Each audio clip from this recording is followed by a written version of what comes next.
You're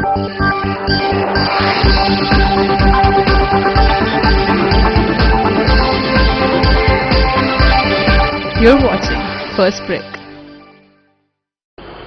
Hello and welcome. You're watching First Break with me, Shivani Singh. This is SIMC UG's official news stream. The top story for the day is the completion of 1 month of the freshest lot of juniors, the batch of 2015. Bushra Faiz has the story. SIMC is a place of vivid dreams, challenges and ideas, tensions, overflowing emotions. And after a lot of grilling tests and interviews comes this filtered lot of super juniors, the batch of 2015. But after a rough patch comes the smooth road ahead. Life for them has been what we like to state as Very exciting, It's long, it's hard, competitive. literally the Greek drama, but fun. a month into their college life. And what are their views about SIMC? SIMC is Extraordinary, exciting, weird, eye-opening and extremely hectic. SIMC is And was the most heard word in these corridors? Anupam Siddhartha. I've been in detention, Full out of class. no holidays at all, Anupam Siddhartha. scary, So detention in the TNGs. Extremely hectic. And their last words were, Dangerous. If I answer that, I have to get a lot of detention, so I can't say. Rules are like, we have to be very careful with the rules. The madam says 6 doors up every day. let's just hope that the batch of 2015 makes it through these long, hard years with optimism. I'm not hoping to at all. Well, I hope they make it through these 3 years with the same enthusiasm. Next up is the big story that has been growing on the SIMC turf. Second year students seem quite reluctant to take up journalism as a career option. One of the professors is alleged to be the reason why. Charulata Biswas investigates further. Is journalism in crisis? With the decline of news credibility, it is important to encourage students to take up journalism and flourish. A large number of young journalism aspirants have chosen marketing communication over journalism. Perhaps the salary factor is one of the major reasons. But is it really? Let's find out. Now I have with me Shefali Khurana, who is a second year student of marketing communication. Can you tell us why did you choose advertisement over journalism? See, when you take a good decision for your career, you have to look at many aspects. One is monetary aspect, the other is a settled life ahead. The third one is you definitely want an adventurous life and an exciting life. At the end of the day, if you don't earn that much, the amount you've invested on yourself, it's not worth it. I won't call myself an accused. I think a lot of kids misinterpreted my comments. I've been a journalist for 22 years. I'm not going to tell anyone it's a lousy profession. My point in presenting the real picture was that students should be aware of what they face when they get into journalism. It's not a bad profession. It's a hard profession, which is what I always say, and I will keep saying. I'll tell you what, after this mail came out, after this what I heard, the director told me what he did about why students had not taken up journalism. I spoke to an advertising faculty. Okay. And she said something that surprised me. She said salaries in advertising are even lower than what they pay in journalism for freshers. Let me be very honest. I think all the students kind of misinterpreted what I said. And I don't know, maybe somebody fed that fear that we don't want journalism because advertising pays more, which is, I think, blatantly untrue. Journalism is not for pen pushers. It's not for people who believe in 9 to 5. It's for people who forget everything else. It's like falling in love for the first time. When you see your byline in a newspaper for the first time, it's like falling in love for the first time. But there are a lot of kids who are good in writing, who are passionate about news, and they've been kind of misguided, not by me. I have never misguided any student. I have close to 800 students who have taught in the last 5 years from various institutes, who even today keep in touch with me and tell me, it's your passion that kept us going in journalism. I will go the extra mile to help, whether it's to improve their skills, whether it's to tomorrow get a good internship, And when they finish their 3 years, if a person is still serious about it, I will even talk to the newspapers in the country and get them good jobs. I can do that too. It does not cost me a penny more. It cost me one phone call.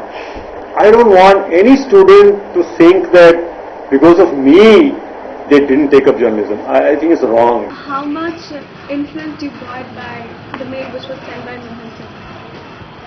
Mohan Sinha sir started off with saying that this is the real word. If you want to change the word, if you think you want to change the word, and that's the reason why you're getting into journalism, just don't. So that was his starting line, which took everything away. That was the moment.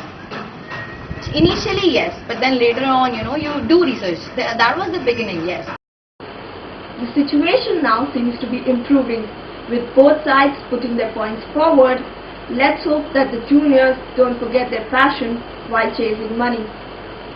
Moving on, everyone's got that day when the auto rickshaw wallas charge you extra, and you couldn't help but agree. Ayushi Ramaya travels through the city to find the reason behind the city's rising auto fare.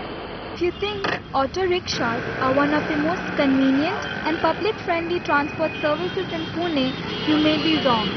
Let's tour around some hotspots in the city where the public is obliged to pay what the auto wala says and not by the meter tariff as set by the RTO. According to the RTO, the latest approximate calculation for the auto tariff is the meter reading into 8 plus 3. So let's say if you travel 2 kilometers, you may have to pay roughly 20 rupees. Only if you have your extra luggage, that is 14 kg up, then you pay rupees 2 extra for luggage. And it is only between midnight 12 a.m. to 5 a.m. in the morning you pay 50% extra of what the meter reads.